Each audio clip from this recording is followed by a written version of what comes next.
Hamas को अब पानी तक नसीब नहीं होने वाला है। इजराइल इस चीज को बिल्कुल मेक श्योर कर रहा है। और इजराइल के पास जो ये ताकत इस समय दिखाई दे रही है ना, ऐसा नहीं कि सिर्फ यही इतने ताकतवर है, बल्कि दुनिया की सबसे ताकतवर इकोनॉमी वाला देश अमेरिका भी इजराइल का साथ दे रहा है। और इजराइल का साथ देने के साथ ही उसने ईरान को तक चेतावनी दे दी है कि बाबू इस मामले में अपनी टांग मत फंसाना, नहीं तो तुम भी पिसे जाओगे। दरअसल इस समय यही माहौल बन चुका है और इजराइल ने भी कमर कस ली है कि अब हमास को 3 तरफ से मारा जाएगा। हमास को इजराइल पर हमला करना हमास के लिए इस समय बहुत बड़ी मुसीबत बन चुका है। हमास के हमले का जवाब देते हुए इजराइल ने गाजा पट्टी पर बड़ी तबाही मचाई। जंग जारी है और दोनों ओर से रॉकेट, बम, गोलियां लगातार चलाए जा रहे हैं। फिलिस्तीनी आतंकवादी ग्रुप के ठिकानों को चुन चुन कर मारा जा रहा है।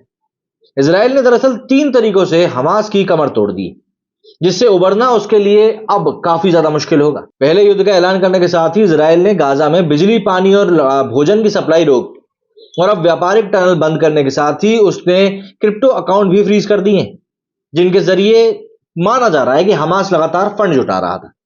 इजराइल ने हमास के खात्मे के लिए गाजा पट्टी की घेराबंदी कर जो तबाही मचाई है, उसकी तस्वीरें दुनिया में इस समय चर्चा बनी हुई। बीते शनिवार को ताबड़तोड़ 5000 रॉकेट दागते हुए हमास ने इस लड़ाई की शुरुआत कर दी थी। वहीं अब लग रहा है कि इजराइल बदला लेते हुए इसे जल्द ही खत्म कर देगा।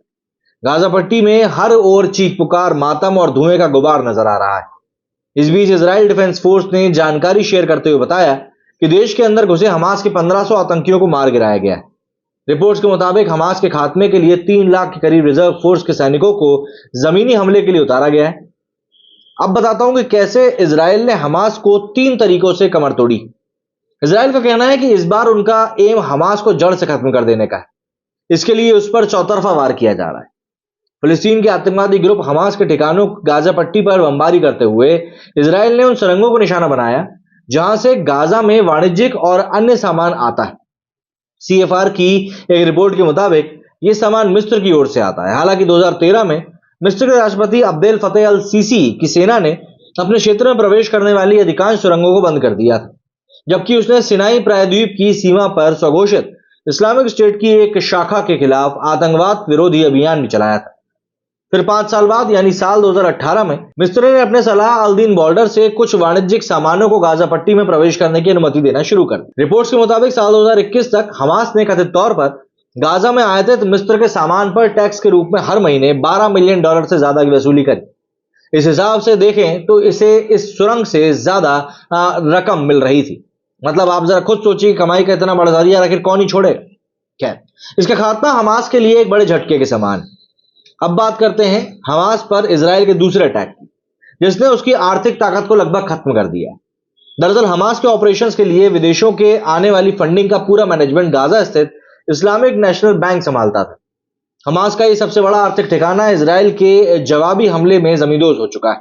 जी हाँ, नेशनल मीडिया पर गाजा इस्लामिक नेशनल बैंक के ध्वस्त होने के वीडियो वायरल हो रहे हैं। इस नेशनल बैंक को हमास द्वारा संचालित किया जाता था और इस संगठन के तमाम ऑपरेशंस में मदद के लिए आई रकम को इसी बैंक के जरिए मैनेज भी किया जाता था। अलक्सा इस्लामिक बैंक की स्थापना हमास द्वारा 97 में $20 मिलियन की रकम के साथ फिलिस्तीनी क्षेत्रों में संगठनों को वित्तीय शाखा के रूप में बनाने के लिए किया गया था, जिसके बाद 1999 में इसने काम करना शुरू कर दिया।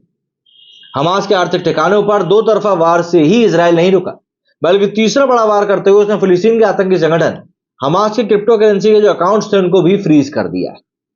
द टाइम्स ऑफ इजराइल की एक रिपोर्ट के मुताबिक इजराइल पुलिस ने एक बयान जारी करते हुए बताया कि आतंकी संगठन बीते शनिवार से सोशल मीडिया के जरिए फंड जुटाने के लिए अपने क्रिप्टो अकाउंट्स का यूज कर रहा था। इसे देखते हुए हमास के क्रिप्टो अकाउंट्स को इजराइल पुलिस की लाइव 433 यूनिट की साइबर ब्रांच ने निष्क्रिय कर दिया।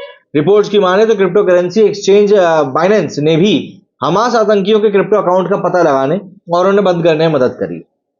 इन सबके बीच में अमेरिका के राष्ट्रपति जो बाइडेन ने बुधवार को सख्त लहजे में ईरान को भी हमास और इजराइल के संघर्ष में शामिल न होने की चेतावनी दी। उधर इजरायली नेताओं ने एकजुट मोर्चा पेश करने के लिए इमरजेंसी वॉर कैबिनेट का भी गठन कर दिया है। अमेरिकी राष्ट्रपति बाइडेन ने स्थायी समर्थन दिखाने और अमेरिकियों समेत अन्य बंदियों की रिहाई सुनिश्चित करने के लिए एक व्यापक युद्ध को भड़कने से रोकने के लिए विदेश मंत्री एंटनी ब्लिंकन को इजराइल भेजा है। बाइडेन ने वॉशिंगटन में बुधवार को यहूदी नेताओं के साथ भी बैठक करी। इस दौरान उन्होंने कहा कि इजराइल के करीब भेजे गए अमेरिकी विमानों और सैन्य जहाजों की तैनाती को ईरान के लिए एक संकेत के तौर पर देखा जाना चाहिए, जो इस्लामी समूह हमास और लेबनान के हिजबुल्लाह का समर्थन कर रहे हैं। बाइडेन ने कहा कि ये हमला क्रूरता का अभियान है, ये सिर्फ नफरत नहीं बल्कि यहूदी लोगों के खिलाफ युद्ध की क्रूरता है। उन्होंने कहा कि यहूदियों के खिलाफ सबसे घातक दिन था। हम इजरायली रक्षा बल को अतिरिक्त सैन्य सहायता बढ़ा रहे हैं, जिसमें आयरन डोम को फिर से भरने के लिए गोला बारूद शामिल है। हमने अमेरिकी वाहक बेड़े को पूर्वी भूमध्य सागर में तैनात कर दिया है। हम उस क्षेत्र में और अधिक लड़ाकू विमान भेज रहे हैं और ईरानियों को यह स्पष्ट कह दिया है कि सावधान रहें। इससे पहले बुधवार को अमेरिकी सूत्रों ने यह भी बताया था कि ईरान को संभवतः पता था कि हमास के आतंकवादी इजरायल के खिलाफ ऑपरेशन की साजिश रच रहे हैं, लेकिन शुरुआती अमेरिकी खुफिया रिपोर्ट से पता चला है कि कुछ ईरानी नेता गाजा से समूह के अभूतपूर्व हमले से शॉक्ड थे।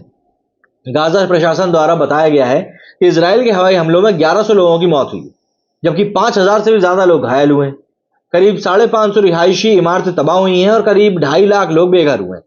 उधर इजरायल ने हमास पर जमीनी हमले की तैयारी भी कर ली। इजरायल ने गाजा के पास टैंक और बख्तरबंद वाहनों की तैनाती करी। इजरायली रक्षा मंत्री योव गैलेंट ने बुधवार को हमास की तुलना इस्लामिक स्टेट से करते हुए कहा कि इनका अस्तित्व अब खत्म किया जाएगा। हम हमास नाम की चीज को धरती से ही मिटा देंगे। मेरे से फिलहाल इतना ही। जय हिंद, जय भारत।